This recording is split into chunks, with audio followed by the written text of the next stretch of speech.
Hello hello hello hello everyone. Good morning, सुप्रभात, नमस्कार, सत श्री अकाल, आदाब, वंदन, अभिनंदन, स्वागत आप सभी का। कैसे हैं मेरे योद्धाओं? कैसे हैं मेरे सभी शेरनियों? Welcome welcome welcome welcome. कैसे हैं मेरे सभी मेंस के जज जाबाज योद्धाओं? एक बार बताइएगा, जोश जुनून जज्बे में कोई कमी तो नहीं है? पूरा का पूरा बना हुआ है ना? और पेपर 2 की पहली क्लास में आप सभी का बेहतरीन तरीके से स्वागत है। बेहतरीन तरीके से स्वागत है, राइट। तो हम लोग यहाँ पर आज जो है एक बहुत ही इंपॉर्टेंट टॉपिक कवर करेंगे, जहां से आपके लिए लॉन्ग आंसर टाइप क्वेश्चन भी आ जाता है और टिप्पणी लिखने के लिए भी आ जाती है। छोटे मतलब कि 20 नंबर में भी क्वेश्चन आ जाता है, 40 नंबर में भी क्वेश्चन आ जाता है। तो हम दोनों के लिए तैयार होंगे, हम दोनों के लिए प्रिपेयर होंगे। मुझे आप बताओ, आर यू रेडी? क्या आप सब लोग तैयार हैं? Are you ready? राइट, बहुत बढ़िया, शानदार, है ना। तो चलिए हम लोग शुरू करते हैं आज का अपना बेहतरीन टॉपिक, जिसका नाम है एसिड रेन। क्या नाम है? Acid rain. एसिड रेन को हिंदी में बोलते हैं अम्लीय वर्षा। एसिड रेन को हिंदी में क्या बोलते हैं? अम्लीय वर्षा बोला जाता है, अम्लीय वर्षा, राइट।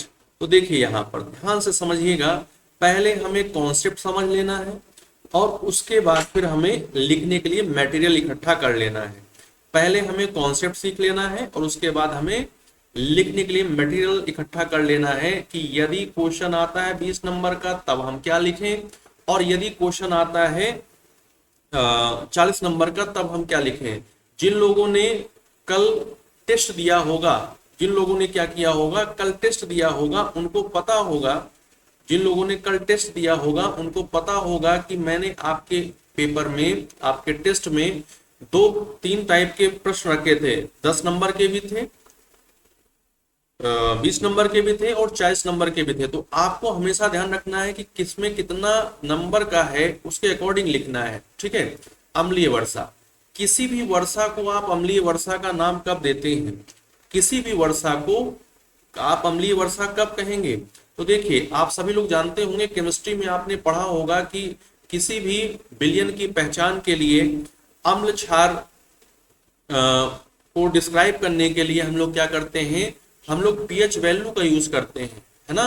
पीएच वैल्यू का यूज करते हैं, और यदि पीएच वैल्यू क्या होती है, 7 से कम होती है तो अम्ल कहलाता है, 7 से ज्यादा होती है तो क्षार कहलाता है, और 7 होती है तो उदासीन कहलाता है। तो अम्लीय वर्षा के लिए पीएच वैल्यू हमेशा क्या होना चाहिए? अम्लीय वर्षा के लिए पीएच वैल्यू जो है 5.5 से कम होना चाहिए। कहीं कहीं पर आप लिखा हुआ देखेंगे 5.6, कहीं कहीं पर आप लिखा हुआ देखेंगे 5.6, राइट। तो अम्लीय वर्षा क्या है? अम्लीय वर्षा क्या है? ऐसी वर्षा जिसका पीएच वैल्यू क्या होता है, 7 से कम हो, मतलब 5 से कम, 5.5 से कम होता है, 5.5 से कम होता है, वो अम्लीय वर्षा कहलाती है। तो आप कहेंगे सर ये बताइए कि सामान्य वर्षा का पीएच वैल्यू कितना होता है? जो हम लोग सामान्य वर्षा की बात करते हैं, है ना, उसकी पीएच वैल्यू कितनी होती है? तो सामान्य वर्षा का जो पीएच मान होता है, अच्छे से समझ लेंगे, ये सब आपके लिए जो है पॉइंट जो है, इनको जब आप लिखेंगे ना तो एग्जामिनर जो है इन पर बहुत अच्छे से नंबर देता है कि आपको वैल्यूज पर बहुत कमांड है। सामान्य वर्षा का पीएच वैल्यू कितना होता है? चलिए आप मुझे बताएंगे सामान्य वर्षा का पीएच कितना होता है? तो याद रखिएगा 6 से लेकर 6.5 होता है। आप कहेंगे सामान्य वर्षा भी अम्ल रखती है क्या? सामान्य वर्षा भी अम्ल रखती है क्या? हाँ, सामान्य वर्षा में भी अम्ल होता है, तभी तो पीएच वैल्यू क्या हुई, 7 से कम हुई। मैंने आपको सिखाया, समझाया, आप पहले से भी जानते होंगे कि जब पीएच वैल्यू 7 से कम होती है तो उसका नेचर यानी कि उसकी प्रकृति कैसी होती है? अम्लीय होती है। जब 7 से ज्यादा होती है तो प्रकृति कैसी होती है? क्षारीय होती है, यानी कि अल्कलाइन होती है। जब हम लोग बात करते हैं अम्लीय वर्षा की, किसी वर्षा को आप अम्लीय वर्षा तब तक नहीं कह सकते हैं जब तक उसकी पीएच वैल्यू 5.5 से कम ना हो।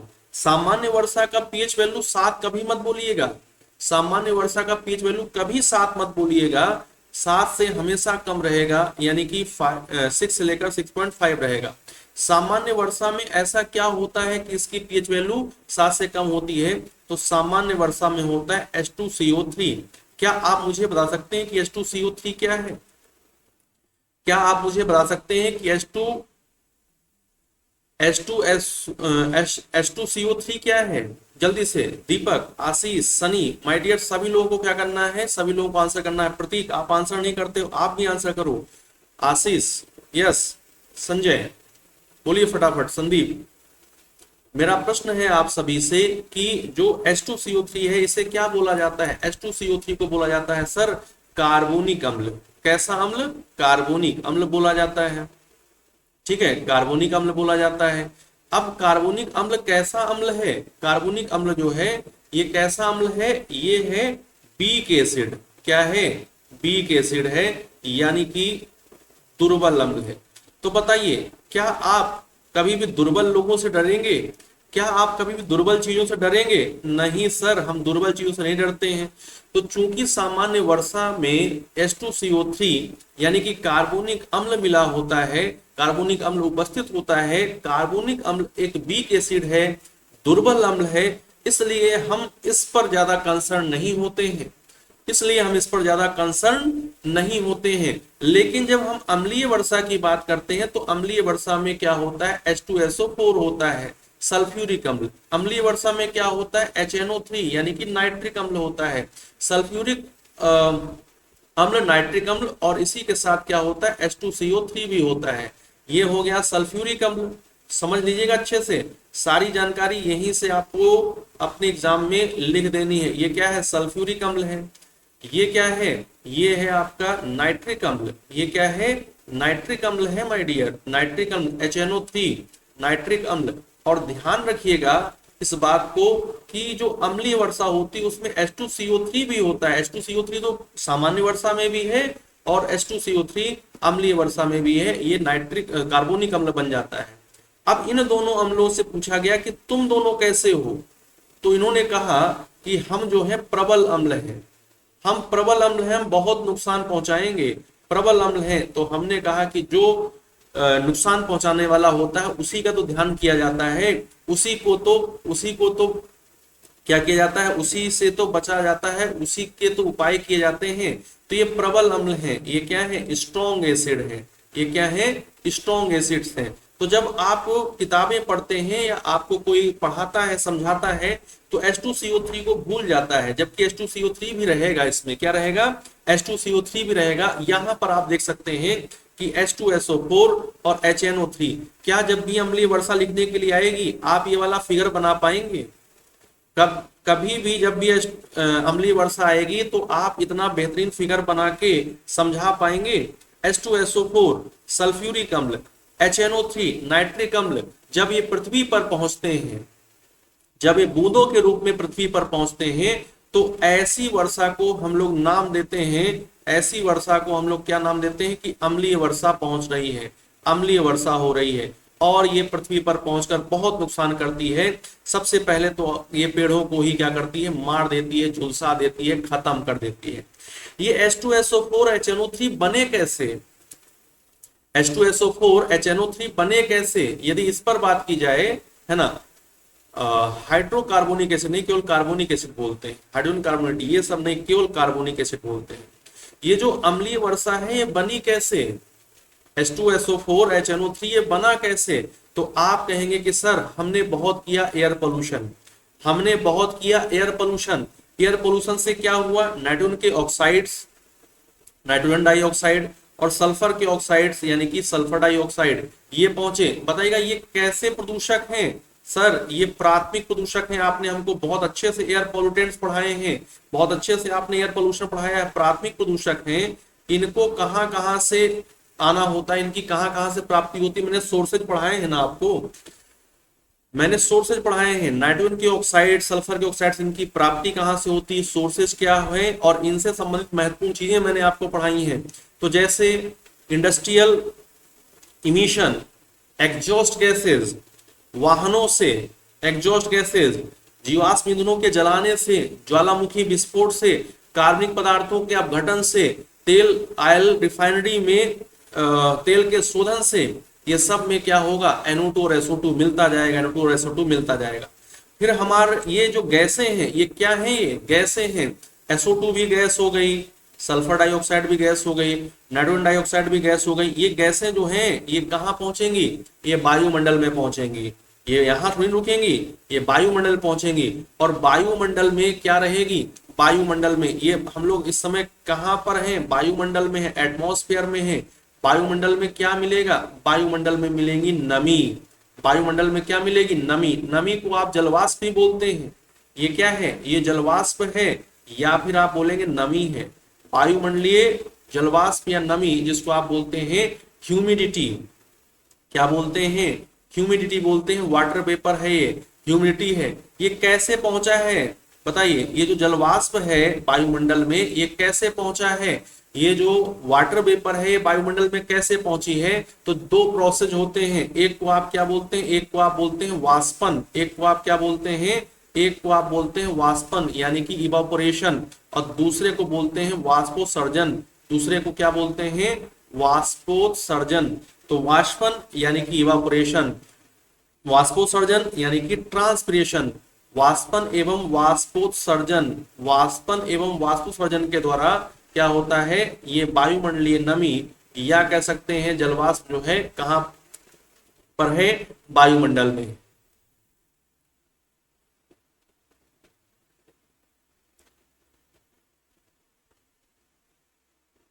कहां पर है, वायुमंडल में, राइट।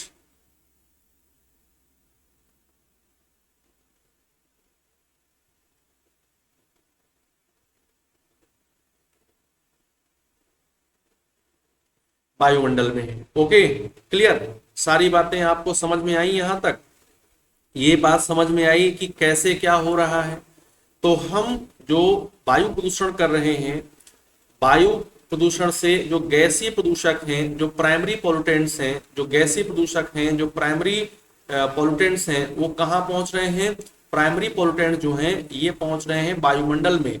और वायुमंडल में इनकी भेंट किससे हो रही है, वायुमंडल में इनका मिलन किससे हो रहा है, जलवाष्प से। जलवाष्प यानी कि नमी, वायुमंडलीय जलवाष्प यानी कि एटमॉस्फेरिक वाटर वेपर या वायुमंडलीय नमी एटमॉस्फेरिक ह्यूमिडिटी, उससे इनकी क्या हो रही है, मुलाकात हो रही है। ये जो जलवाष्प है ये किस प्रोसेस से पहुंचता है, वाष्पन यानी कि इवापोरेशन, और वाष्पोत्सर्जन यानी कि ट्रांसपिरेशन। वाष्पन यानी कि इवापोरेशन, वाष्पोत्सर्जन यानी कि ट्रांसपिरेशन, इन प्रोसेस से क्या हो रहा है, इन प्रोसेस से जो वायुमंडलीय नमी है वो मतलब कि जो पृथ्वी पर उपस्थित जल है, पृथ्वी पर जो खुली सतह वाला जल है वो जलवाष्प के रूप में कहां पहुंचता है, वायुमंडल में पहुंचता है। कहां पहुंचता है, वायुमंडल में पहुंचता है। ट्रांसपिरेशन, इवापोरेशन, बहुत बढ़िया, शानदार, समझ में आया सबको। वाष्पन मतलब कि इवापोरेशन और वाष्पोत्सर्जन मतलब कि ट्रांसपिरेशन। जो हमारी पृथ्वी पर खुली सतह वाला जल है, जो हमारी पृथ्वी पर ओपन सरफेस वाला वाटर है, जो सीज में, ओशियंस में, राइट, रिवर्स में, पॉन्ड्स में, लेक्स में मिल रहा है, वहां पर क्या चलेगा, वहां पर ट्रांसपिरेशन का प्रोसेस चलेगा, सॉरी इवापोरेशन का प्रोसेस चलेगा। और जो जीव हैं जैसे कि पेड़ पौधे हैं, जंतु हैं, उनके शरीर में जो उपस्थित जल है वो ट्रांसपिरेशन प्रोसेस के द्वारा जलवाष्प में बदलकर कहां पहुंचता रहेगा, वायुमंडल में पहुंचता रहेगा। ये जो जलवाष्प है वायुमंडल में पहुंची गैस, ये नाइट्रोजन डाइऑक्साइड और सल्फर डाइऑक्साइड से क्रिया करके क्या बना लेते हैं, नाइट्रिक अम्ल बना लेते हैं, सल्फ्यूरिक अम्ल बना लेते हैं। यह अम्ल हमारी पृथ्वी पर बूंदों के रूप में पहुंचता है। यह अम्ल हमारी पृथ्वी पर जब पहुंचता है तो इसका पीएच वैल्यू 5.5 से कम होने के कारण इसे कहा जाता है अम्लीय वर्षा। क्या कहा जाता है, अम्लीय वर्षा कहा जाता है। बताइए मेरे सभी होनहार योद्धा, आपको अम्लीय वर्षा की स्टार्टिंग क्लियर हुई, अम्लीय वर्षा आप तक पहुंचा बढ़िया से। आगे बढ़ेंगे हम लोग, बढ़ेंगे आगे। बताइए अम्लीय वर्षा में कौन कौन से अम्ल होते हैं, फटाफट आंसर करना। अम्लीय वर्षा में कौन कौन से अम्ल होंगे, तो सर अम्लीय वर्षा में 3 अम्ल होते हैं। कौन कौन से अम्ल होते हैं अम्लीय वर्षा में, अम्लीय वर्षा में सर 3 अम्ल होते हैं। एक H2SO4 सल्फ्यूरिक अम्ल, एक HNO3 यानी कि नाइट्रिक अम्ल, और एक होता है कार्बोनिक अम्ल H2CO3। चूंकि कार्बोनिक अम्ल वीक एसिड है, दुर्बल अम्ल है, इसलिए हम उस पर ज्यादा चर्चा नहीं करते हैं, लेकिन उपस्थित वो भी रहता है। हम चर्चा करते हैं जो प्रबल अम्ल हैं, सल्फ्यूरिक अम्ल, नाइट्रिक अम्ल, ये क्या करते हैं, ये नुकसान पहुंचाते हैं, इसलिए इन्हीं की चर्चा करते हैं। टेल मी, क्लियर है? क्लियर है मेरे सभी योद्धाओं, है ना? चलिए अब देखिए क्या हुआ। सल्फर डाइऑक्साइड बहुत से स्रोतों के द्वारा, सल्फर डाइऑक्साइड कहां पहुंचती है? बहुत से स्रोतों के द्वारा सल्फर डाइऑक्साइड जो है वायुमंडल में पहुंचती है। बहुत से स्रोतों के द्वारा नाइट्रोजन डाइऑक्साइड या नाइट्रोजन के ऑक्साइड जो है वो कहां पहुंचते हैं? वायुमंडल में पहुंचते हैं, है ना? और साथ ही साथ आप ये भी कह सकते हैं कि CO2 भी पहुंच रही है। क्या हो रहा है? CO2 भी पहुंच रही है। सल्फर डाइऑक्साइड और सल्फर नाइट्रोजन के ऑक्साइड्स और CO2 ये सब वायुमंडल में पहुंचते हैं। वायुमंडल में कौन है? वायुमंडल में कौन है? तो आप कहेंगे इवोपरेशन के द्वारा।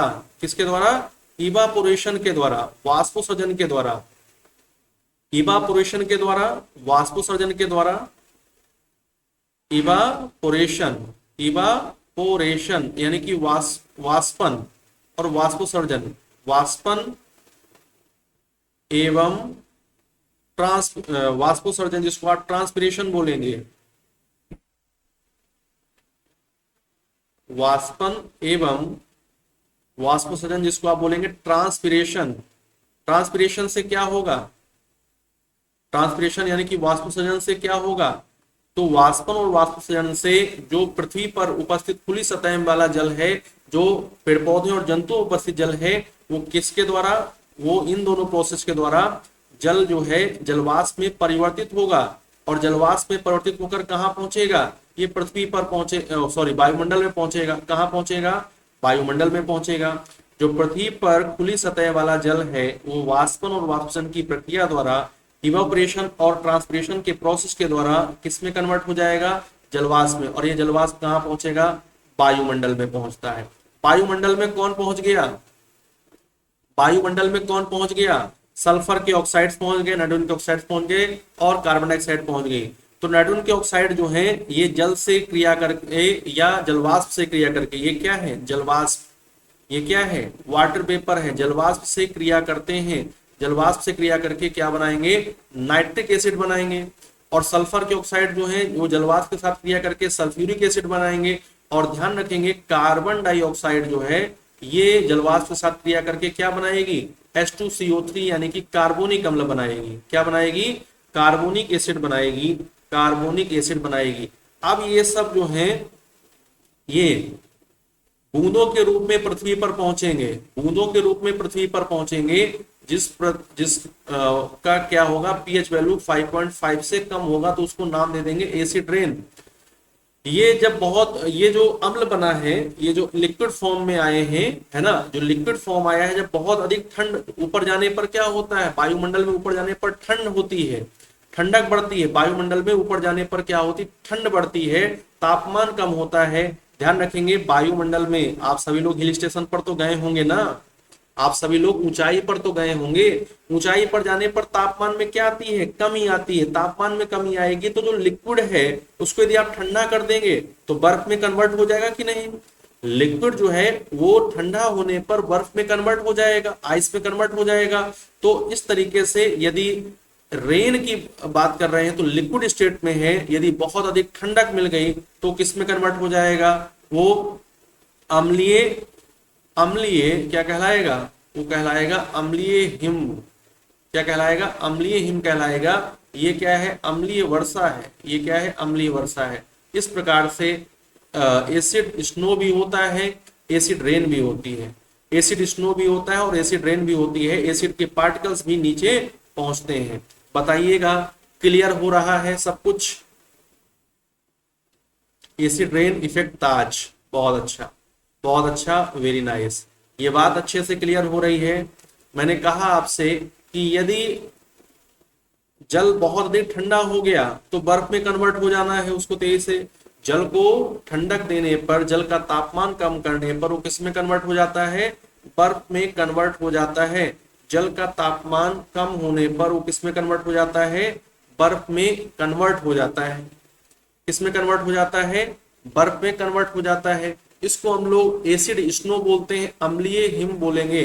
जो एसिड रेन है ये बूंदों के रूप में पृथ्वी पर पहुंचेगी, और जब बर्फ के रूप में, जब हिम के रूप में एसिड्स पहुंचेंगे तो उसे हम लोग क्या कहेंगे, उसे हम लोग कहेंगे एसिड स्नो, एसिड स्नो। ठीक है, ठीक है माय डियर, आगे बढ़ेंगे और अब आएगी आपकी थ्योरी वाला पोर्शन। सब अच्छे से क्लियर हो जाएगा। अम्लीय वर्षा को सबसे पहले किसने कहा, अम्लीय वर्षा जो शब्द है सबसे पहले यूज किया गया 1852 में स्कॉटिश रसायनज्ञ रॉबर्ट एंग्स स्मिथ। कर लो ना इसको 5 स्टार, बना लो ना इसको 5 स्टार, बना लो ना मुझको 5 स्टार को, योद्धाओं इसको 5 स्टार बना लो। राइट। तो जो 1852 है, 1852 है, उसमें स्कॉटलैंड का जो वैज्ञानिक था, रसायनज्ञ यानी केमिस्ट कह देंगे, रॉबर्ट एंग्स स्मिथ के द्वारा अम्लीय वर्षा शब्द का प्रयोग किया गया। इसे अम्लीय वर्षा का पापा जी कहा जाता है, जनक कहा जाता है। Right. The word acid rain was invented या coined by 1852 by the Scottish chemist है ना, रॉबर्ट एंग्स स्मिथ के द्वारा ये प्रयोग किया जाता है। फादर ऑफ एसिड रेन कहलाता है, फादर ऑफ एसिड रेन कहलाता है। इन्होंने क्या किया, इंग्लैंड और स्कॉटलैंड, ये यूरोप के देश हैं, इंग्लैंड और स्कॉटलैंड के जो औद्योगिक शहर थे, जो इंडस्ट्रियल रीजन्स थे, इंडस्ट्रियल टाउन्स थे, वहां पर क्या हुआ होगा, वहां पर फॉसिल फ्यूल्स के बर्निंग से, वहां पर फॉसिल फ्यूल के बर्निंग से, जीवाश्म ईंधनों के दहन से क्या निकली होंगी, गैसें निकली होंगी, सल्फर के ऑक्साइड्स निकले होंगे, नाइट्रोजन के ऑक्साइड्स निकले होंगे, और वो वायुमंडलीय नमी से क्रिया कर लिए होंगे, जिससे कि क्या हुआ होगा, जिससे कि जल जो है उसमें एसिड्स की अधिकता हो गई होगी, सल्फ्यूरिक एसिड, अम्लीय सल्फ्यूरिक एसिड और नाइट्रिक एसिड इनकी अधिकता हो गई होगी। फिर यह जल बूंदों के रूप में जब पृथ्वी पर पहुंचा तो इस जल का पीएच वैल्यू 5.5 से कम रहा। तो रॉबर्ट एंग्स स्मिथ ने कहा कि ये वर्षा तो है लेकिन ये अम्लों की वर्षा है, ये वर्षा तो है लेकिन ये किसकी वर्षा है, अम्लों की वर्षा है, इसलिए इसका नाम पड़ेगा अम्लीय वर्षा यानी कि acid rain. Robert एंग्स Smith. Right. तो रॉबर्ट एंग्स स्मिथ ने इंग्लैंड और स्कॉटलैंड के इंडस्ट्रियल टाउन्स में क्या कर रहा था, स्टडी करा है ना, रेन वाटर का है ना, और तब जाके रेन वाटर का जो वर्षा जल का जो अध्ययन किया है ना, उसकी जो केमिस्ट्री समझी, उससे क्या किया, इस नाम को लेकर आया। अम्ल वर्षा हो सकता है या अम्ल जमाव हो सकता है, जिसको अभी हम लोगों ने क्या कहा था, जिसको अभी हम लोगों ने अम्लीय हिम कहा था, ये जमाव भी बोल सकते हैं, अम्लीय हिम या जमाव, स्नो है ना, अम्लीय वर्षा या अम्लीय जमाव, यानी कि एसिड रेन या फिर एसिड डिपोजिशन या एसिड स्नो। राइट। एक व्यापक शब्द है जिसमें क्या होगा, सल्फ्यूरिक एसिड होगा, नाइट्रिक एसिड होगा, इस एसिड जो है इसके साथ वर्षा होगी है ना, या तो जो गीले रूप में यानी कि बूंदों के रूप में हो सकती है, या फिर सूखे रूप में हो सकती है, स्नो के फॉर्म में हो सकती है। इसमें बारिश, बर्फ, कोहरा, ओले और यहां तक कि अम्लीय धूल भी शामिल हो सकती है ना। इसमें रेन, स्नो, फॉग, हेल और डस्ट क्या हो जाएगा, शामिल हो जाएगा।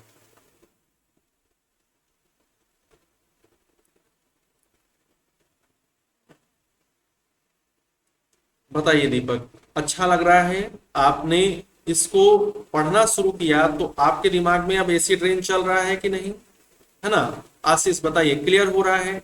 क्या मैंने वाली बात बोल दी कि अम्लों की मात्रा बढ़ जाना यानी कि पीएच मान का 5.5 से कम हो जाना, ऐसे जल की वर्षा क्या कहलाती है? ऐसे जल की वर्षा कहलाती है एसिड रेन। क्या ये पॉइंट आपके लिए नया बनेगा? नहीं, अब तो हमारा हो गया सर, ये हम जान गए हैं, है ना। The increase in the amount of acids in the rainwater, that is the rain of water having pH value less than 5.5 is called the acid rain। वर्षा के जल में अम्लों की मात्रा बढ़ जाना अर्थात पीएच मान 5.5 से कम वाले जल की वर्षा अम्लीय वर्षा कहलाती है। अम्लीय वर्षा जो है, एसिड रेन जो है, अम्लीय वर्षा, ये बताइए ये प्राथमिक प्रदूषक है कि द्वितीयक प्रदूषक?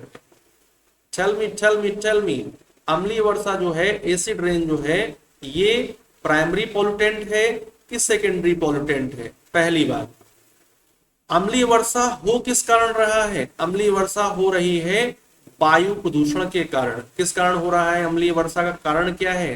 ध्यान देंगे, अम्लीय वर्षा जो है वायु प्रदूषण के कारण हो रही है। जो भी आप जानते हैं कि वायु जिनके कारण प्रदूषित हो रही है, वो रीजन से वायु में जो गैसीय प्रदूषक पहुंच रहे हैं, वही क्या कर रहे हैं? अम्लीय वर्षा करा रहे हैं। वही अम्लीय वर्षा के लिए क्या है? रिस्पॉन्सिबल है। अम्लीय वर्षा में वायु में उपस्थित प्रदूषकों की प्रतिक्रिया से प्राकृतिक वर्षा का जल अम्लीय हो जाता है। बताइए यस और नो? यस और नो, है ना? Yes. In acid rain, natural rain water becomes acidic due to the reactions of the pollutants present in the air. कौन सा pollutants present होगा? कौन सा pollutant present होगा? कौन से प्रदूषक हैं जिनकी वजह से हो रहा है? ये due to the air pollution. ये जो ध्यान रखेंगे, एसिड रेन जो है किस कारण हो रही है? ड्यू टू एयर पोल्यूशन हो रही है। और आपने बताया कि ये जो अम्लीय वर्षा है, ये कैसा है?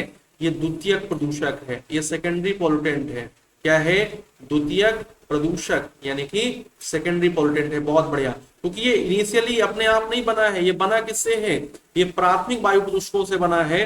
प्राथमिक वायु प्रदूषक सल्फर डाइऑक्साइड, नाइट्रोजन डाइऑक्साइड या नाइट्रोजन के ऑक्साइड, ये क्या है? सेकेंडरी पॉल्यूटेंट है। ये क्या है? सेकेंडरी पॉल्यूटेंट्स हो जाता है। राइट माय डियर, सब समझ पा रहे हो ना? सेकेंडरी पॉल्यूटेंट हो जाता है।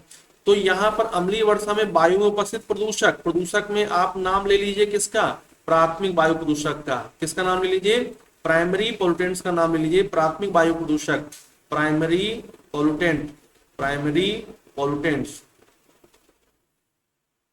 Primary pollutants. और प्राइमरी पॉल्यूटेंट्स मतलब कि प्राथमिक प्रदूषक, प्राथमिक प्रदूषक। प्राथमिक प्रदूषक में नाम आ जाएगा किसका? प्राथमिक प्रदूषक में नाम आ जाएगा सल्फर डाइऑक्साइड का, नाइट्रोजन डाइऑक्साइड का और नाइट्रिक ऑक्साइड का, है ना, नाइट्रस ऑक्साइड का। ये सब मैंने आपको वायु प्रदूषण में पढ़ाया है कि नहीं? हाँ या ना? ये सब मैंने वायु प्रदूषण में पढ़ाया है या नहीं? सबके स्रोत बताए हैं, सबके इफेक्ट बताए हैं, सब कुछ पढ़ाया है। अम्लीय वर्षा के लिए मुख्यतः sulphur dioxide, nitrogen dioxide, nitrous oxide, ये सब जिम्मेदार हो जाते हैं, है ना। यहाँ पर इन सब में भी आप किसको कहेंगे मेन रिस्पॉन्सिबल? SO2 को कहेंगे मेन रिस्पॉन्सिबल। मेन रिस्पॉन्सिबल किसे कहेंगे? SO2 को कहेंगे मेन रिस्पॉन्सिबल, मुख्य रूप से उत्तरदायी।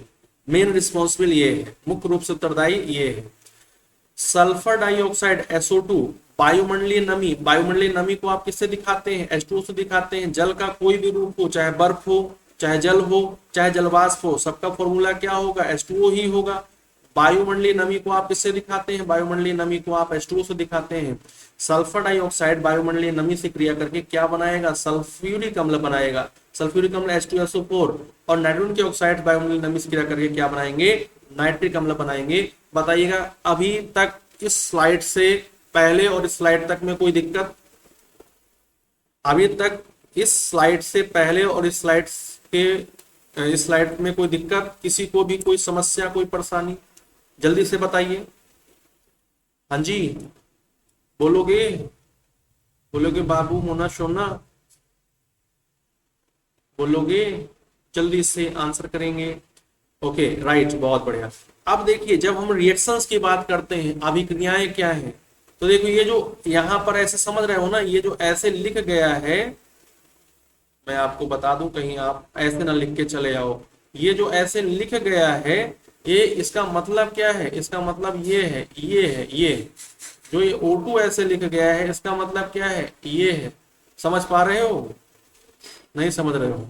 SO2 यदि ऐसे लिखा हुआ है तो इसका मतलब है ये। इतना तो आपको समझदारी दिखानी पड़ेगी माय डियर, है ना। इतनी तो आपको समझदारी दिखानी पड़ेगी। कुछ चीजें मैं नहीं टाइप कर पाता हूं, है ना। O2 तो ये देखिए सल्फर डाइऑक्साइड जो कि गैसियस फॉर्म में है, ये वायुमंडलीय ऑक्सीजन और वायुमंडलीय नमी से क्रिया करके क्या बनाता है, H2SO4 बनाता है। क्या बनाता है, H2SO4 बनाता है। H2SO4 किस स्टेट में होगा, लिक्विड स्टेट में होगा। नाइट्रोजन के ऑक्साइड जो है ये वायुमंडलीय ऑक्सीजन और जल से नमी से क्रिया करके क्या बनाते हैं, ये बनाते हैं नाइट्रिक अम्ल। कार्बन डाइऑक्साइड जो है ये वायुमंडलीय नमी से क्रिया करके बनाता है कार्बोनिक अम्ल। ये सब किस स्टेट में हुए, ये सब लिक्विड स्टेट में हुए। क्या ये लिक्विड वायुमंडल में बना रहेगा, ये रिएक्शंस कहाँ हो रही हैं, ये रिएक्शंस हो रही हैं वायुमंडल में। ये रिएक्शंस कहाँ पर हो रही हैं, एटमॉस्फेयर में हो रही हैं, वायुमंडल में हो रही हैं।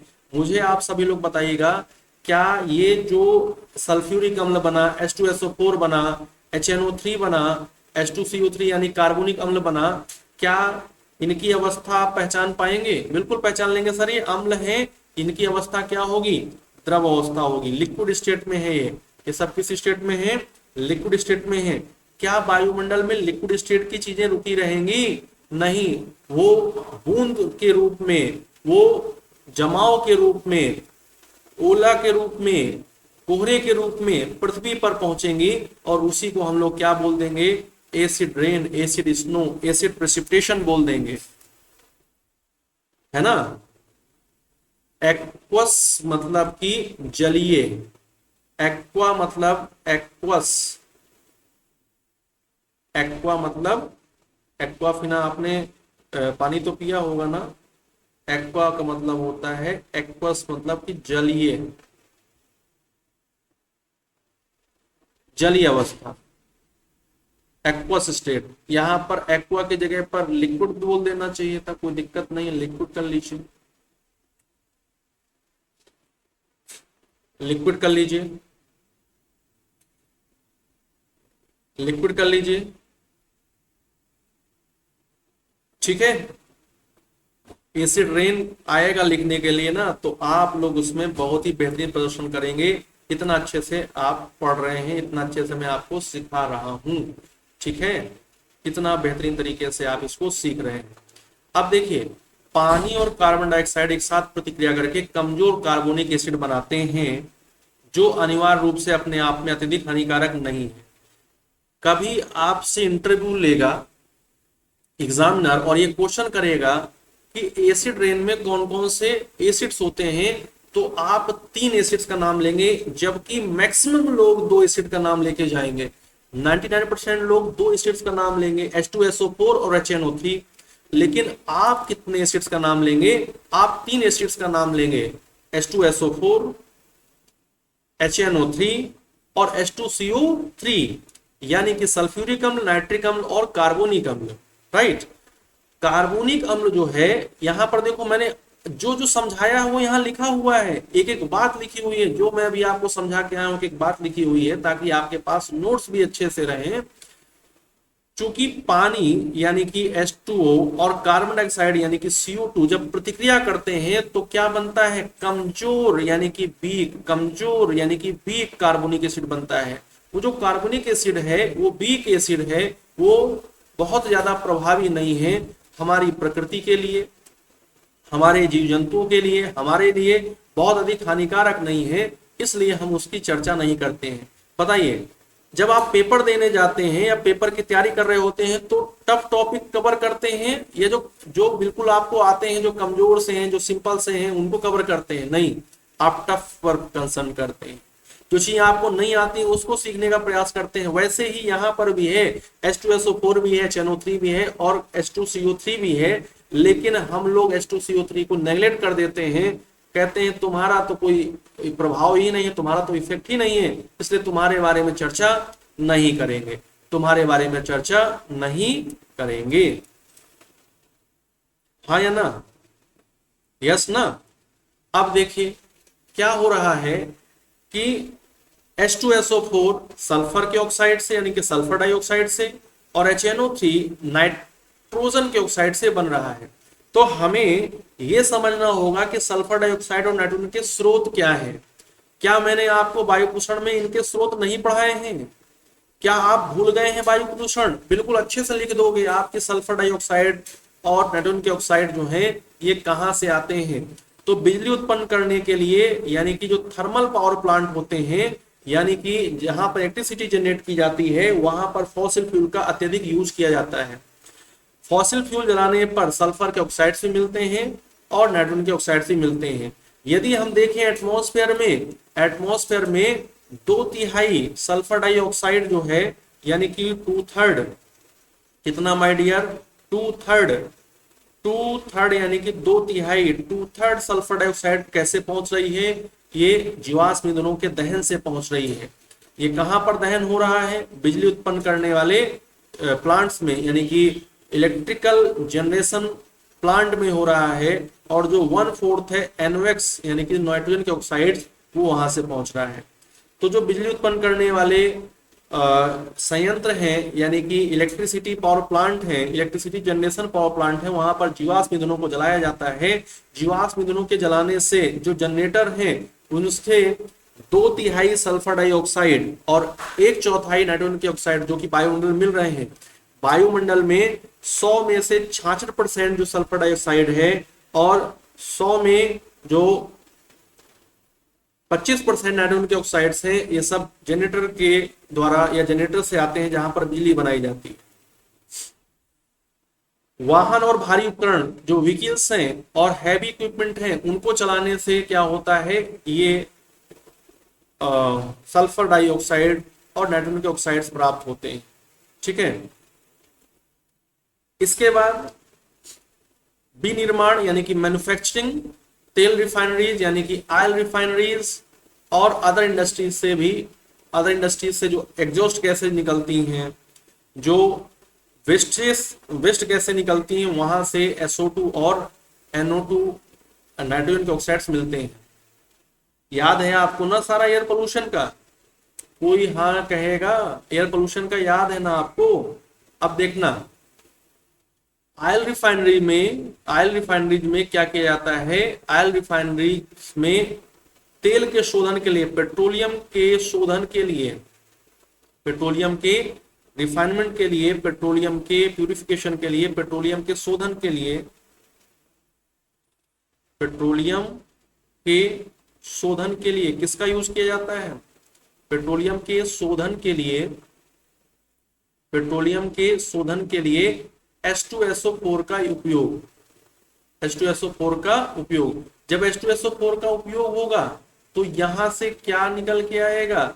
यहां से निकल के आएगा SO2 का उत्सर्जन होगा। तो जितनी भी ऑयल रिफाइनरीज हैं, जैसे कि अभी नाम लिया था ताजमहल का, तो ताजमहल के पास में मथुरा पड़ता है, मतलब कि ताजमहल आगरा में, आगरा के पास मथुरा में है IOCL ऑयल रिफाइनरी। वहां से निकलता है बहुत अधिक मात्रा में SO2 और SO2 जो है वो घूमते फिरते आगरा पहुंच जाता है। आगरा यमुना नदी, और यमुना नदी से खूब होता है वाष्पन, जिससे कि वायुमंडल में हमेशा नमी बनी रहती है, वायुमंडल में हमेशा नमी उपस्थित रहती है।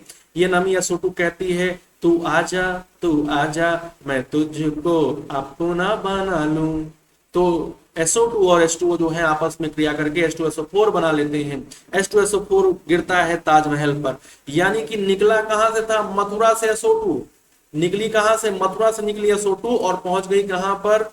मथुरा से निकली SO2 और पहुंच गई कहां पर? पहुंच गई आगरा में।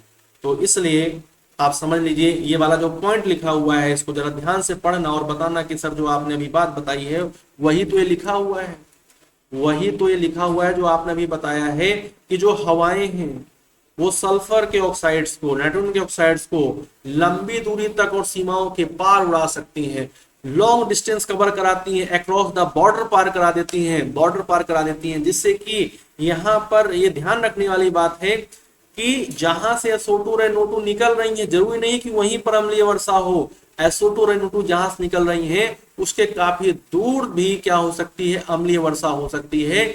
अम्लीय वर्षा केवल वहीं के लिए समस्या नहीं है जहां पर SO2 और NO2 आसानी से निकल रही हैं। अम्लीय वर्षा वहां पर भी समस्या है जहां पर SO2 और NO2 पहुंच जा रही है। ये बात आई समझ में?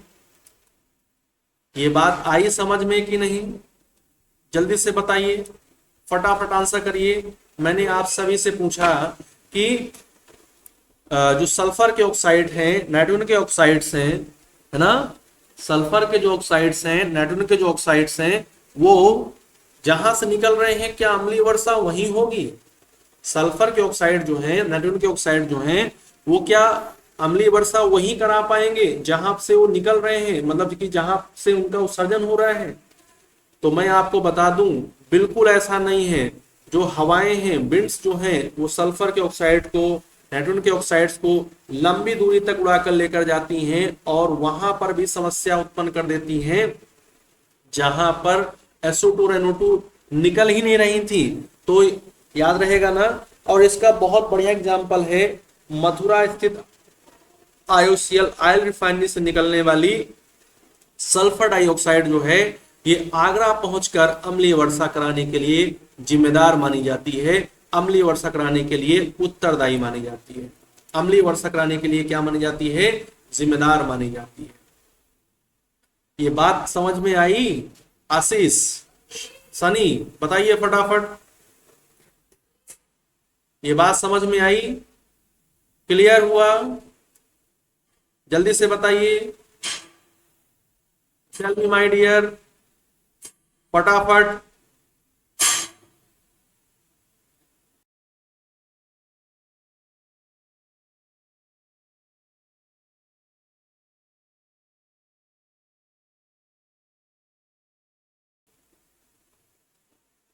बोलिए, क्लियर हुआ?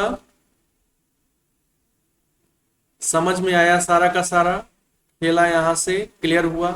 अच्छा, आप सभी क्या जानते होंगे? आप सभी लाइकेन जानते होंगे।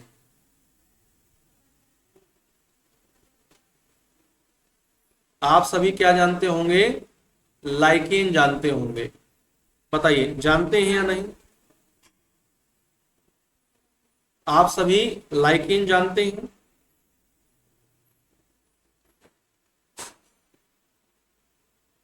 लाइकेन, लाइकेन, लाइकेन को हम और एक नाम देते हैं शैक। लाइकेन को हम एक नाम और देते हैं शैक। आप कहेंगे सर शैक क्यों कहते हैं? तो मैं कहूंगा लाइकेन में दो जीव होते हैं, एक होता है एल्गी यानी कि शैवाल, एक होता है एल्गी यानी कि शैवाल, और दूसरा क्या होता है? दूसरा होता है कवक यानी कि फंजाई। लाइकेन में एक होता है एल्गी यानी कि शैवाल और दूसरा क्या होता है? कवक यानी कि फंजाई। तो ये जो फंजाई है ये किस पर रहता है? ये एल्गी पर रहता है और एल्गी से ही क्या करता है? अपना भोजन प्राप्त करता है। एल्गी जो है इसको आवास देता है कौन? फंजाई।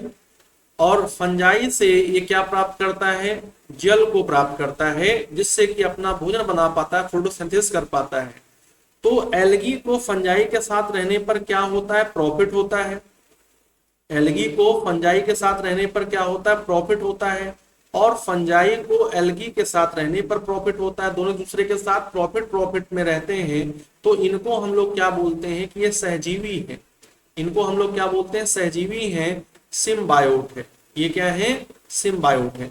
बताइए, आपके और हमारे बीच में कैसा रिलेशन है?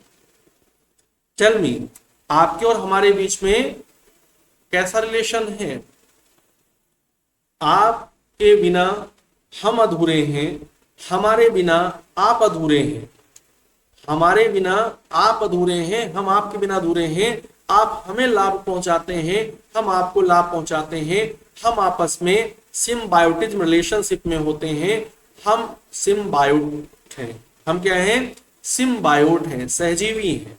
राइट। तो लाइकेन जो है ये शैवाल और कवक का क्या है? कॉम्बिनेशन है। शैवाल और कवक एक दूसरे को लाभ पहुंचाते हुए साथ साथ रहते हैं। क्या होते हैं? साथ साथ रहते हैं। लाइकेन में, लाइकेन में एक दूसरे को साथ साथ, लाइकेन में एक दूसरे को लाभ पहुंचाते हुए साथ साथ रहते हैं। जो लाइकेन है ये उस स्थान पर खत्म हो जाता है जहां पर अम्लीय वर्षा होती है। लाइकेन उस स्थान पर खत्म हो जाता है जहां पर अम्लीय वर्षा होती है, या अम्लीय वर्षा जहां पर होती है वहां पर लाइकेन नहीं उगता है। तो अम्लीय वर्षा से ये क्या हो रहा है? प्रभावित हो रहा है।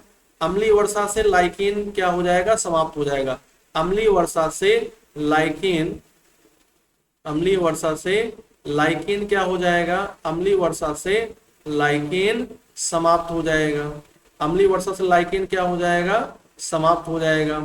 अम्लीय वर्षा से लाइकेन क्या हो जाएगा, समाप्त हो जाएगा, या लाइकेन नहीं होगा। और अम्लीय वर्षा का रीजन क्या है, मैंने अभी आपको बताया। अम्लीय वर्षा किस कारण होता है, बोलो बोलो बोलो, अम्लीय वर्षा किस कारण होता है? तो आप कहेंगे सर अम्लीय वर्षा का जो कारण है वो है वायु प्रदूषण।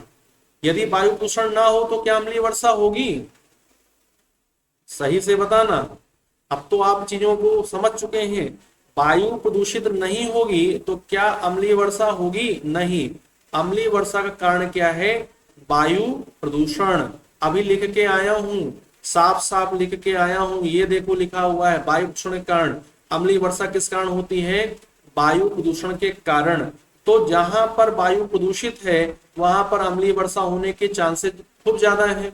जहां पर अम्लीय वर्षा होगी वहां पर लाइकेन नहीं होंगे, या लाइकेन होंगे तो क्या हो जाएंगे, समाप्त हो जाएंगे। तो लाइकेन किसका इंडिकेशन दे रहे हैं? लाइकेन इंडिकेशन दे रहे हैं कि यहाँ की वायु क्या है, प्रदूषित है। लाइकेन किसकी सूचना दे रहे हैं? वायु प्रदूषण की सूचना दे रहे हैं। तो ये क्या है? ये वायु प्रदूषक है। ये क्या है? वायु प्रदूषक है। कैसा? प्राकृतिक वायु प्रदूषक है। ये प्रकृति में मिल रहा है ना, जीव है, जिसको हम लोग कहते हैं नेचुरल एयर पोल्यूशन इंडिकेटर। ये क्या है? ये प्राकृतिक वायु प्रदूषक है। प्राकृतिक वायु प्रदूषक, वायु प्रदूषण सूचक है। प्राकृतिक वायु प्रदूषण सूचक है।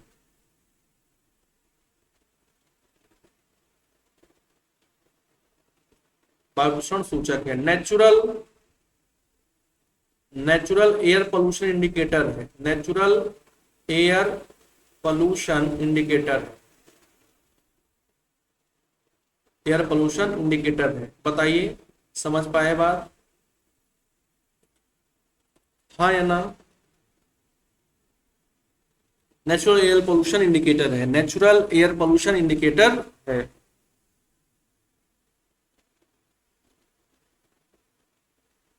राइट,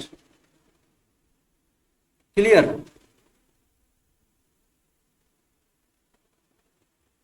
तो इसीलिए तो कहा जाता है कि आजकल की जो एसिड रेन है उसमें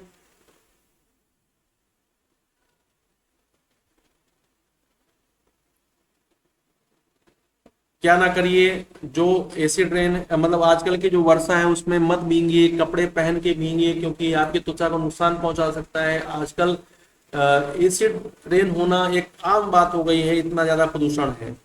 अम्लीय वर्षा का जो मेन कारण है वो क्या है? मानवीय गतिविधियां हैं।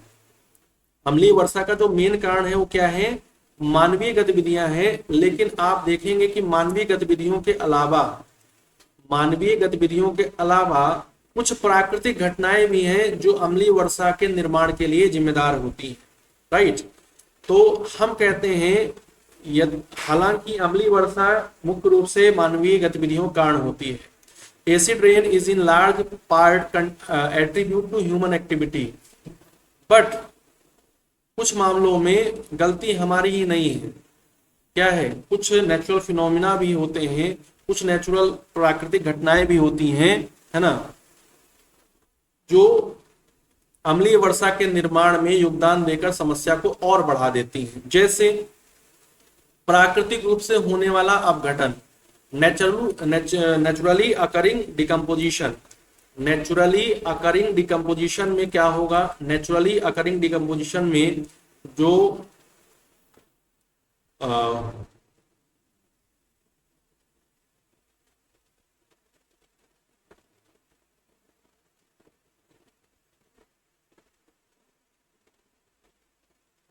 हाँ, जो प्राकृतिक रूप से कार्बनिक पदार्थ सड़ते रहते हैं उससे सल्फर और नाइट्रोजन के यौगिक निकलते रहते हैं, है ना।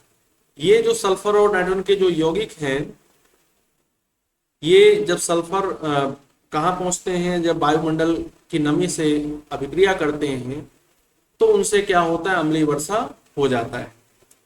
ये एक रीजन हो जा रहा है, इस रीजन को आप ध्यान रखिएगा। कि जरूरी नहीं कि मानव निर्मित या मानव के द्वारा ही, मानवीय गतिविधियों के द्वारा ही अम्लीय वर्षा हो रही है, कुछ प्राकृतिक घटनाएं भी होती हैं। मिट्टी और जल निकायों में मौजूद कुछ जीवाणु अम्लीय वर्षा में योगदान कर सकते हैं। पिछली दो प्रविष्टियों यानी कि आप कहेंगे मानव जनित अम्लीय वर्षा की तुलना में उनका प्रभाव अपेक्षाकृत कम होता है ना। जो प्राकृतिक रूप से जो अपघटन से प्राप्त होने वाली जो यौगिक हैं उनके द्वारा जो अम्लीय वर्षा हो रही है, ये मानव जनित अम्लीय वर्षा की तुलना में क्या है, उसका प्रभाव कम है या कम मात्रा में हो रही है। ज्वालामुखी विस्फोट,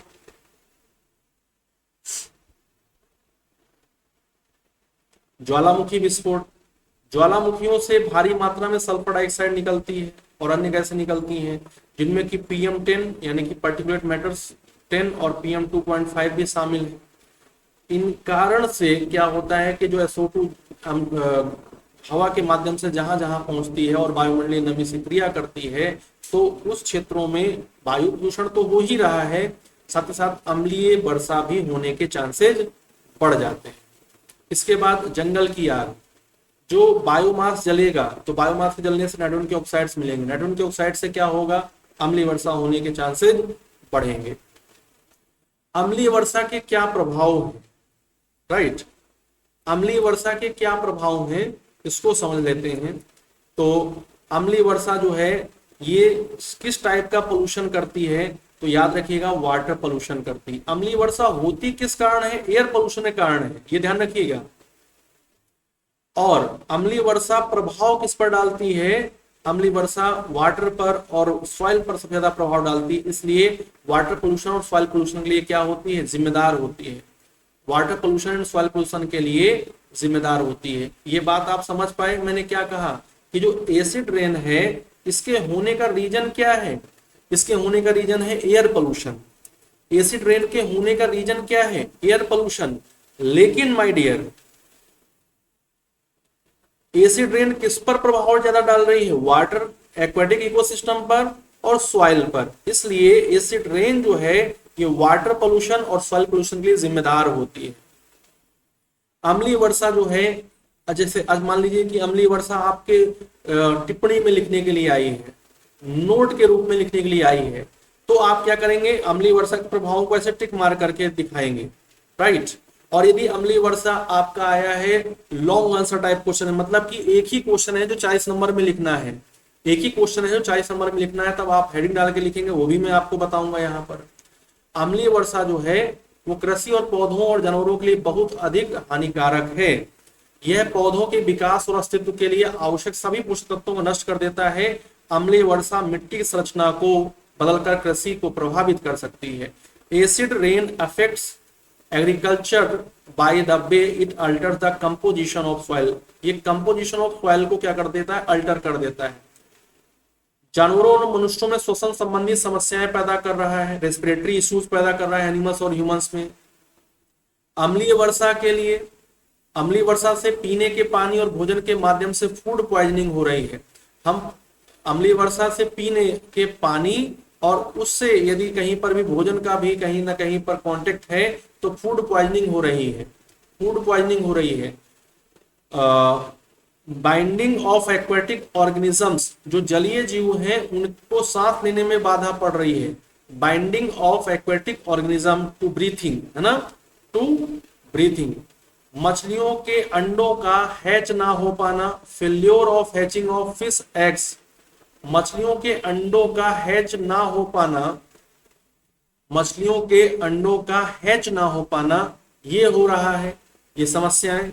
बच्चों के तंत्रिका तंत्र पर दुष्प्रभाव पड़ रहा है। Side effects on the nervous system of childrens. पेड़ों की वृद्धि रुक जा रही है। मृदा में क्या हो रहा है, लीचिंग प्रोसेस हो रहा है। एक बार मैंने आपको लीचिंग प्रोसेस बताया था कि जो मृदा में पोषक तत्व होते हैं उनका गहराई में पहुंच जाना। अब देखिए क्या हो रहा है, जब अम्लीय वर्षा होगी तो H+ आयन तेजी से क्या आएंगे, तेजी से मृदा में पहुंचेंगे। अम्लीय वर्षा जब मृदा में पड़ेगी तो हाइड्रोजन आयन H+ आयन तेजी से मृदा में पहुंचेंगे और H+ आयन के मृदा में तेजी से पहुंचने से जो मृदा में ऊपरी भाग में जो पोषक तत्व होंगे वो कहां पहुंच जाएंगे, नीचे पहुंच जाएंगे। और मृदा में पोषक तत्वों का नीचे गहराई में पहुंच जाना, ये क्या कहलाता है? ये कहलाता है लीचिंग प्रोसेस, यानी कि निच्छालन विधि। क्या कहलाती है? ये क्या कहलाती है? लीचिंग प्रोसेस कहलाता है, निच्छालन विधि कहलाता है। ध्यान रखिएगा, अम्लीय वर्षा से जो प्राप्त हाइड्रोजन आयन है और जो मृदा में उपस्थित जो पोषक तत्व हैं, जिसमें कि पोटेशियम है, मैग्नीशियम है, इनका आदान प्रदान हो जाता है। मृदा में जो पोषक तत्व जो ऊपरी ऊपरी परत में थे वो निचले परत में पहुंच जाते हैं, और जो यहाँ पर हाइड्रोजन आयन आए, ये जो हाइड्रोजन आयन आए ये कहाँ रह जाते हैं? ये रह जाते हैं आपके ऊपरी परत में। तो बताइए, क्या अम्लीय मृदा अच्छी होती है? क्या अम्लीय मृदा अच्छी होती है? आप कहेंगे नहीं सर, अम्लीय मृदा अच्छी नहीं होती है। क्या क्षारीय मृदा अच्छी होती है? आप कहेंगे नहीं सर, क्षारीय मृदा भी नहीं अच्छी होती है। ना तो अम्लीय मृदा अच्छी होती है और ना ही क्षारीय मृदा अच्छी होती है। ऐसी मृदा जिसका पीएच मान क्या होगा? 6 से लेकर 7.5 तक होता है, ऐसी मृदा को कहा जाता है पेड़ पौधों की वृद्धि के लिए आवश्यक, है ना। ना तो अम्लीय मृदा, ना तो अम्लीय मृदा और ना ही क्षारीय मृदा, ना तो अम्लीय मृदा और ना ही क्षारीय मृदा, ना तो अम्लीय मृदा और ना ही क्षारीय मृदा पेड़ पौधों के लिए अच्छी होती है। पेड़ पौधों के लिए अच्छी होती है। ना तो अम्लीय मृदा अच्छी है, ना तो क्षारीय मृदा अच्छी है। ना तो अम्लीय मृदा अच्छी है और ना ही क्षारीय मृदा अच्छी है। कौन सी मृदा अच्छी है? मृदा पेड़ पौधों की वृद्धि और विकास के लिए उपयुक्त मृदा को मैं बता रहा हूं, ध्यान देना। पेड़ पौधों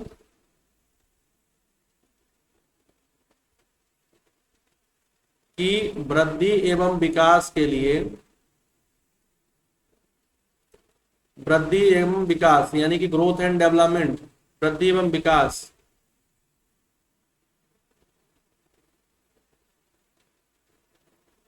पेड़ पौधों की वृद्धि एवं विकास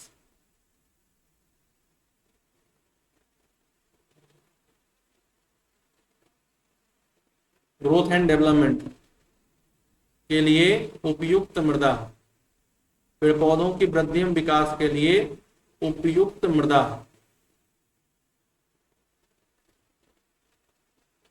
पीएच वैल्यू 6.6 से लेकर 7.5। ऐसी मृदा जिसका पीएच वैल्यू 6 से लेकर 6 से लेकर 7.5 होता है, वो मृदा पेड़ पौधों की वृद्धि के लिए आवश्यक होती है। जब अम्लीय मृदा कहां पड़ती है? जब अम्लीय मृदा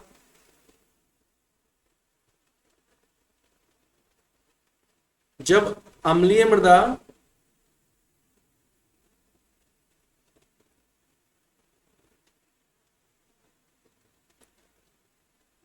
जब अम्लीय मृदा क्या हो जाता है?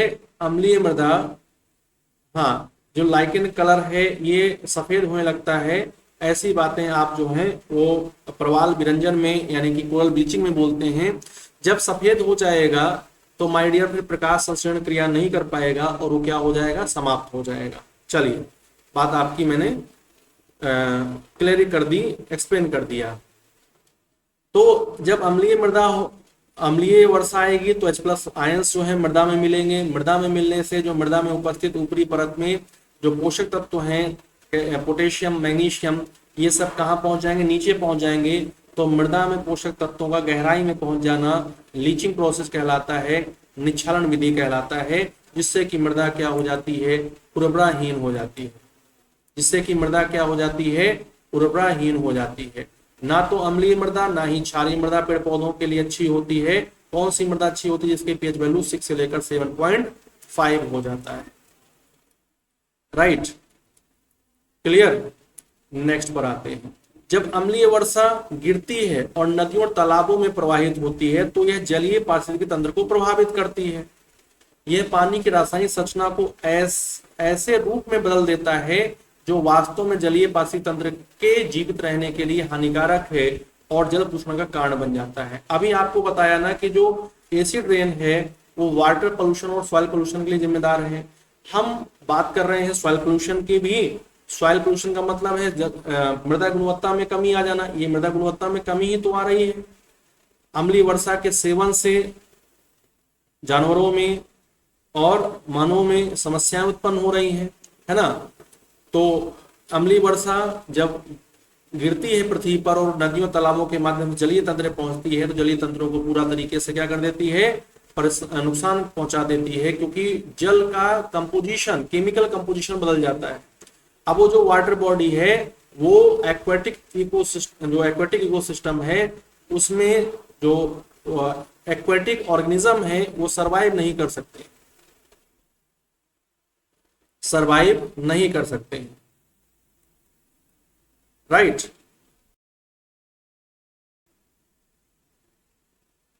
अम्लीय वर्षा से क्या होता है, अम्लीय वर्षा से पानी के पाइपों का क्षरण भी होता है, यानी कि acid rain also cause the corrosion of water pipes, जिसके परिणाम स्वरूप लोहा, सीसा और तांबा जैसी भारी धातुएं जो हैं पीने के पानी में मिल जाती हैं। देख रहे हैं वाटर पोल्यूशन, ये वाटर पोल्यूशन ही तो हुआ, तो जब वाटर पोल्यूशन के कॉजेस आएंगे ना तो उसमें एसिड रेन भी आप लिख दीजिएगा। वाटर पोल्यूशन में जब कॉजेस आएंगे तो उसमें एसिड रेन भी लिख दीजिएगा। जब इतनी जानकारी मैं आपको यहां से दिए दे रहा हूं। अम्लीय वर्षा से पीने के पानी, जो पानी के पाइप है, अम्लीय वर्षा से क्या हो रहा है, जो पानी के पाइप हैं उनका कोरोजन हो रहा है, क्षरण हो रहा है। अब जब पानी के पाइप जो होंगे वो मेटल के होंगे और उस मेटल का जब इरोजन होगा तो कहाँ मिलेगा, पानी में जाके मिलेगा। और वो पानी पीने के योग्य, यदि पानी पीने के लिए इस्तेमाल हो रहा है तो हमारे बॉडी में जो भारी धातुएं हैं वो पहुंचेंगी, लोहा है, सीसा है, तांबा है। और माय डियर, इतना ही नहीं, अम्लीय वर्षा जो है पत्थर और धातुओं से बनी इमारतों और स्मारकों को नुकसान पहुंचाता है। Damages the buildings and monuments made up of stones and metals. और इसका सबसे बेहतरीन एग्जांपल है आगरा स्थित ताजमहल। कौन सा एग्जांपल है, आगरा स्थित ताजमहल। आगरा के ताजमहल को आप देखिए, लिखा हुआ है before and after effects of acid rain on the Taj Mahal. एक तरफ आपको ताजमहल दिखेगा सफेद और दूसरी तरफ दिखेगा पीला। एक तरफ आपको दिखेगा सफेद और दूसरी तरफ आपको दिखेगा पीला, है ना, राइट। तो ऐसा क्यों है, अम्लीय वर्षा के कारण है। अम्लीय वर्षा के कारण आगरा स्थित जो ताजमहल है उसका सफेद संगमरमर पीला होता जा रहा है, उनमें क्रैक्स उत्पन्न होते जा रहे हैं। इसका रीजन है अम्लीय वर्षा। हम लोगों ने SO2 को क्रैकिंग गैस कहा था कि नहीं, बोलिए। SO2 को हमने क्रैकिंग गैस कहा था कि नहीं जब हम लोगों ने पढ़ा था एयर पोल्यूशन। SO2 को हमने क्रैकिंग गैस कहा था क्योंकि ये पत्थरों में क्रैक्स उत्पन्न कर रही है, दरारें उत्पन्न कर रही है। मथुरा स्थित IOCL ऑयल रिफाइनरी, मथुरा स्थित IOCL ऑयल रिफाइनरी जो है, ऑयल रिफाइनरी से SO2 आसानी से मिलेगा। और ये SO2 क्या करेगा, मथुरा में ना रुककर आगरा पहुंच जाएगा। आगरा जो है ताजमहल नदी के किनारे है, सॉरी, आगरा का जो ताजमहल है वो यमुना नदी के किनारे है। यमुना नदी से आसानी से इवोपरेशन प्रोसेस के थ्रू वाटर वेपर पहुंचता रहेगा वायुमंडल में।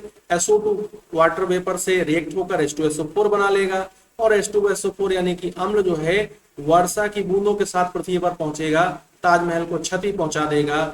Acid rain caused by SO2 emitted from IOCL oil refinery located in Mathura is damaging the Taj Mahal in Agra। और आगरा के आसपास जो लोग हैं घरेलू ईंधन के लिए बहुत ही निम्न गुणवत्ता वाला कोयला भी यूज कर रहे हैं, जलाऊ लकड़ी का यूज कर रहे हैं, है ना, फायरवुड का यूज कर रहे हैं, लो क्वालिटी कोल का यूज कर रहे हैं, जिससे कि बर्निंग ऑफ फॉसिल फ्यूल से भी सल्फर के ऑक्साइड और नाइट्रोजन के ऑक्साइड्स बाहर निकल रहे हैं। और ये क्या कर रहे हैं, ये अम्लीय वर्षा को बढ़ा रहे हैं। अम्लीय वर्षा जो है ये आगरा के ताजमहल को नुकसान पहुंचा रही है। अच्छा, अम्लीय वर्षा की संगमरमर जानते हैं, कैल्शियम कार्बोनेट होता है, कैल्शियम कार्बोनेट यानी कि CaCO3, कैल्शियम कार्बोनेट यानी कि CaCO3 है ना, कैल्शियम कार्बोनेट यानी कि CaCO3 हो जाएगा। ओके, अब यहां पर देखेंगे रिएक्शन CaCO3 की जो कि सॉलिड स्टेट में है, H2SO4 जो कि लिक्विड स्टेट में है, क्रिया हुई तो कैल्शियम सल्फेट बनता है, H2O बनता है, साथ ही CO2 गैस मुक्त होती है, ये क्या हो जाता है, कैल्शियम सल्फेट। तो ये आप दिखा सकते हैं बढ़िया से, एकदम सब चीजें आपके लिए मैंने ओके ओके कर रखी हैं, बस आपको पढ़ना है, समझना है और लिखने के लिए प्रैक्टिस करते रहना है, इसको तैयार कर लेना है। Calcium sulphate, right. Calcium sulphate के बनने से इस खूबसूरत स्मारक का क्षरण हो जाता है और अम्लीय वर्षा सर्वाधिक प्रभावित देश नॉर्वे हो जाता है, फिर कनाडा हो जाता है। अम्लीय वर्षा सर्वाधिक प्रभावित देश नॉर्वे है, कनाडा है, ठीक है। देखो नॉर्वे और कनाडा की बात करें तो यहाँ पर उतनी इंडस्ट्रीज नहीं है जितनी अदर जगह पर है, लेकिन प्रभावित कौन हो रहा है, नॉर्वे हो रहा है, कनाडा हो रहा है। ये वैसा ही कुछ है कि मथुरा में है IOCL रिफाइनरी और प्रभावित कौन हो रहा है, आगरा का ताजमहल, आगरा का ताजमहल, है ना। ओके, तो जो संगमरमर पीला हो रहा है, उसमें क्रैक्स हो रहे हैं, तो इसे हम लोग क्या कहते हैं, इसे हम लोग कभी कभी स्टोन कैंसर भी बोलते हैं। तो स्टोन कैंसर के लिए कौन रिस्पॉन्सिबल है माय डियर, स्टोन कैंसर भी बोलते हैं इसको। स्टोन कैंसर के लिए कौन रिस्पॉन्सिबल है, स्टोन कैंसर के लिए रिस्पॉन्सिबल है एसिड रेन। पत्थरों का कैंसर,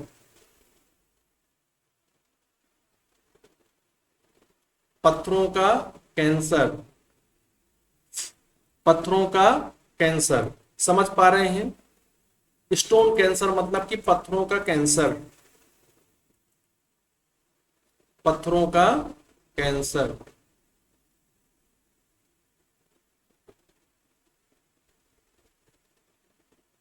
अम्लीय वर्षा के कारण, अम्लीय वर्षा की रोकथाम कैसे करेंगे, अम्लीय वर्षा हो किस कारण रही है, सल्फर के ऑक्साइड, नाइट्रोजन के ऑक्साइड कारण। तो हम केवल ये करेंगे कि नाइट्रोजन और सल्फर के ऑक्साइड्स का उत्सर्जन ना हो। जिन कारणों से भी सल्फर और नाइट्रोजन के ऑक्साइड्स का उत्सर्जन हो रहा है, उन कारणों पर रोक लगाएंगे। अम्लीय वर्षा यदि हमें रोकनी है, प्रिवेंशन ऑफ एसिड रेन, है ना, यदि हमको एसिड रेन को प्रिवेंट करना है तो हमें उन सब चीजों पर रोक लगानी होगी, उन सब चीजों पर सावधानी बरतनी होगी, उन सब चीजों से हमें जागरूक होना पड़ेगा, जिनसे कि नाइट्रोजन और सल्फर के ऑक्साइड्स तेजी से बाहर आ रहे हैं। जिम्मेदार होना पड़ेगा, हमें जागरूकता बनानी पड़ेगी, हमको अम्लीय वर्षा के हानिकारक प्रभावों से सभी को चेताना पड़ेगा, सभी को उससे अवेयर कराना पड़ेगा। हमें उद्योगों से निकलने वाले जो नाइट्रोजन और सल्फर के यौगिक हैं, उनके उत्सर्जन के भी प्रति लोगों को जागरूक करना होगा। और इस प्रकार से क्या करेंगे, acid rain as well as air pollution के लिए हम लोग रोकथाम में सहभागिता देंगे, है ना, हम लोग उसमें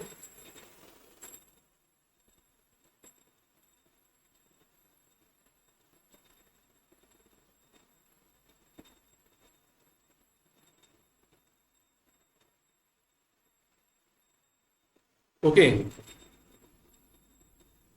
राइट।